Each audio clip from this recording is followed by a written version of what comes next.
नमस्कार, खबर अपने एमपी की देख रहे हैं आप। आपके साथ मैं हूं जिया शर्मा। मध्य प्रदेश में कोरोना के बढ़ते संक्रमण को देखते हुए सरकार और सख्त कदम उठा रही है। सरकार ने संक्रमण की चेन पर ब्रेक लगाने के लिए पूरे प्रदेश के लिए नई गाइडलाइंस जारी की है।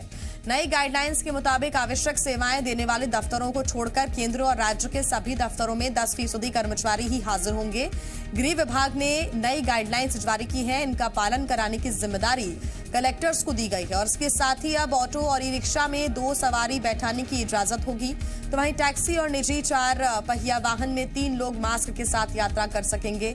नई गाइडलाइंस में सामाजिक, राजनीतिक, सांस्कृतिक और धार्मिक कार्यक्रमों में लोगों के जुटने पर पूरी तरह से प्रतिबंध लगाया गया है।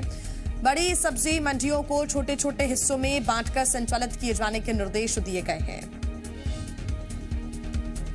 कोरोना को देखते हुए नई गाइडलाइंस जारी की गई है। किसी भी दफ्तर में 10% से ज्यादा कर्मचारी उपस्थित न हो, यह कहा गया है। आवश्यक सेवाओं से जुड़े दफ्तरों को इस नियम से छूट मिलेगी। किसी भी तरह के सार्वजनिक कार्यक्रम में लोगों के जुटने पर प्रतिबंध रहेगा। और इसी पर ज्यादा जानकारी के साथ जी मीडिया संवाददाता वैभव शर्मा हमारे साथ जुड़ गए हैं। वैभव, कोरोना को देखते हुए मध्य प्रदेश में ये नई गाइडलाइंस जारी की गई है, इसके तहत किन बातों पर फोकस किया गया सबसे ज्यादा? बिल्कुल जी, ये देखिए जिस तरीके से लगातार कोरोना संक्रमण बढ़ रहा है मध्य प्रदेश में खास तौर पर, ऐसे में ये नई गाइडलाइन जारी की गई है। हमने देखा था पिछली दफा 12 अप्रैल को गाइडलाइन जारी की गई थी, जिनमें कहा गया था कि जो सरकारी या प्राइवेट दफ्तर हैं वहां 25% स्टाफ के साथ काम होगा। लेकिन अब जिस तरीके से 12 तारीख के बाद हालात बदले हैं, लगातार कोरोना का जो संक्रमण है वो बढ़ता जा रहा है, तो अब उस 12 अप्रैल के आदेश को संशोधित किया गया है और अब नई गाइडलाइन जारी की गई है।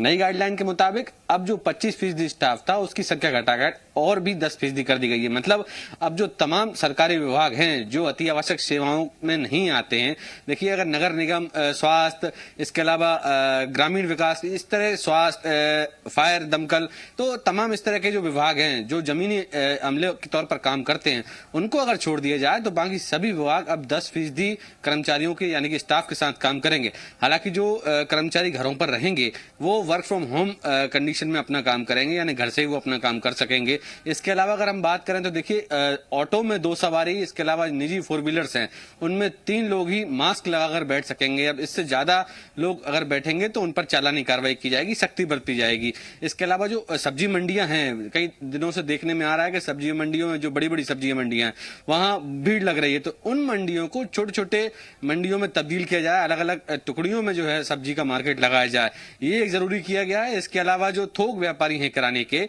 उनका जो सामान है वो छोटे व्यापारियों, फुटकर विक्रेताओं तक अच्छी तरह ठीक तरीके से व्यवस्थित पहुंच सके, इसकी व्यवस्था करने के भी निर्देश दिए गए हैं। तो कुल मिलाकर नई गाइडलाइंस जारी कर दी गई हैं। हालांकि देखिए जो निजी दफ्तर हैं, प्राइवेट कंपनियां हैं, उनमें अगर आईटी कंपनियों को छोड़ दी जाए, कुछ बीपीओ कॉल सेंटर्स को छोड़ दिया जाए, तो उनमें भी अब 25% की जगह 10% स्टाफ कर दिया गया। यानी कि कुल मिलाकर ये नसीहत दी जा रही है लोगों को कि घर में रहिए, घर से बाहर नहीं निकलिए। अगर आप दफ्तर जाना चाहते हैं, आपको लगता है कि अगर आप घर बैठकर भी काम कर सकते हैं अपना, तो वर्क फ्रॉम होम कीजिए। तो इस तरीके से नई गाइडलाइन जारी की गई है और गाइडलाइन जो है आज से लागू हो जाएंगी। रात से हम ये कह सकते हैं। गृह विभाग मध्य प्रदेश के जो सचिव हैं राजेश राजौरा, उन्होंने ये निर्देश जारी कर दिए हैं। तो कुल मिलाकर लगातार संक्रमण जिस तरीके से बढ़ रहा है, ऐसे में मध्य प्रदेश के तहत ये नई गाइडलाइन जारी की गई है। बिल्कुल वैभव, बहुत धन्यवाद आपका तमाम जानकारी के लिए। तो कोरोना को देखते हुए मध्य प्रदेश में ये नई गाइडलाइंस जारी की गई है।